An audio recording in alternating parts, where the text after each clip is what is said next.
Salut à tous, aujourd'hui je vous fais une petite vidéo sur une petite galère, vous commencez à connaître la chaîne. Alors une galère oui et non, mais une chose je pense qu'il faut le savoir. Alors si vous tombez sur la chaîne, bienvenue.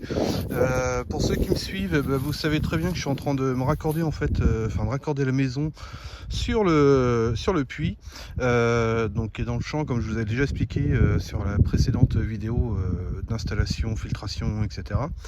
Et là en fait je suis tombé sur un truc dont je n'étais absolument pas au courant, c'est pour ça que je vous fais la vidéo. Je pense que ça peut être bien de le partager pour que vous puissiez entre guillemets faire gaffe et pas vous faire avoir. Je savais pas en fait qu'on pouvait se faire taxer sur le fait d'être raccordé sur un puits. Alors que le puits soit chez vous, enfin sur votre terrain, ou que vous ayez un droit de puisage, ça ne change absolument rien. C'est le fait que vous puisiez dans le puits qui fait que vous êtes soumis à une taxe. Alors moi je l'ai découvert vraiment par hasard, c'est pour ça que je vous fais la vidéo, pas être très longue, mais pour que vous puissiez vous méfier. Alors pardon, parce qu'il y a du vent aujourd'hui. En fait dans le bulletin communal, j'ai découvert qu'en fait la commune avait voté tout simplement le fait que quelqu'un qui soit raccordé sur un puits soit taxé sur un forfait, c'est-à-dire c'est forfaitaire, et c'est 25, c'est un forfait qui est de 25 mètres cubes par personne.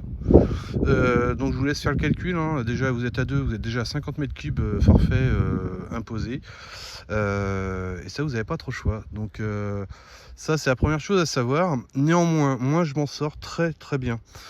Pourquoi? Et c'est là où vous, si c'est votre cas, vous risquez de vous en sortir aussi. Alors on invoque, et moi j'ai appelé ma commune, etc., en demandant de quel droit en fait vous taxez, etc. Eux, pour eux, ils considèrent ça comme une participation en fait à l'assainissement. Donc en fait que vous soyez raccordé ou pas, à la finale ça vous revient la même chose, si ce n'est que vous avez une peut-être plus grosse dépendance, et je pense qu'à l'avenir ça sera le cas. Je pense qu'on vit tous un peu la même chose en ce moment. Mais voilà, moi en ce qui me concerne c'est 25 mètres cubes. Donc moi je vous disais, je m'en sors pour une simple bonne raison, c'est que j'habite en campagne, donc je suis dans un lieu dit, bref, donc je ne suis pas relié au réseau d'assainissement. Puisque moi c'est faux sceptique, si vous me suivez vous le savez. Donc du coup le fait que je sois relié sur moi une fosse septique et pas sur le réseau d'assainissement, je suis exempté en fait de cette taxe. C'est à dire que l'avantage moi que j'ai, contrairement à quelqu'un qui sera dans sa commune, même en retrait de la commune, mais qui est relié au réseau, lui sera soumis à cette taxe, alors que moi dans mon cas, hop là, j'arrête de trembler, je ne le serai pas. Voilà, c'est lui il le sera parce qu'il est relié au réseau, moi je le suis pas parce que je suis sur un réseau d'assainissement autonome indépendant.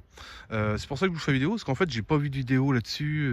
Voilà, je sais que tout ce qui est abri de jardin c'est taxable, je sais que c'est de plus en plus scruté entre guillemets par les finances publiques. Pour ceux qui n'ont pas déclaré, voilà, vous avez une taxe sur les abris de jardin. Alors je suis pas sûr qu'à l'avenir ils modifient pas non plus la loi pour le puits, parce que tout est bon à prendre en termes de taxes, mais c'est bon, c'est pour ça que je vous faisais la vidéo. Je le savais pas, je l'ai découvert vraiment par hasard, tout comme l'obligation de faire une déclaration en mairie si jamais vous faites un puits. Donc vous avez jusqu'à, je crois que c'est 7 ou 10 mètres, puisqu'au-delà vous devez même faire une demande d'autorisation, j'ai plus le nom en tête, mon service minier, un truc comme ça, pour pouvoir effectuer votre puits, votre forage. Donc c'est super réglementé, donc si vous êtes dans mon cas, renseignez-vous bien et faites surtout gaffe de ne pas vous retrouver avec une surprise. C'est pour ça qu'on vous dit de mettre un compteur d'eau, etc., pour que ça soit vérifié si jamais il y a un contrôle, etc. Donc c'est à bien se renseigner. Donc voilà, vidéo très courte, mais je pense que ça valait le coup de vous filer l'info si vous n'êtes pas au courant. Moi en tout cas je ne l'étais pas, je l'ai découvert vraiment par hasard. Et voilà, ma grande chance, moi, c'est d'habiter la campagne, milieu rural, pas relié au réseau d'assainissement.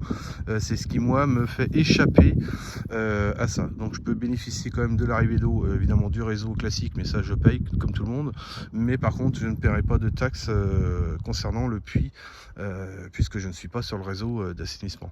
À voir dans le temps, parce que voilà, je pense que ça sera certainement modifié au fur et à mesure au niveau réglementation, utilisation, etc. Mais bon.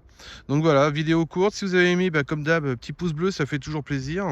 Bienvenue aux nouveaux sur la chaîne. Et puis je vous dis à très vite pour une prochaine vidéo. Salut à tous.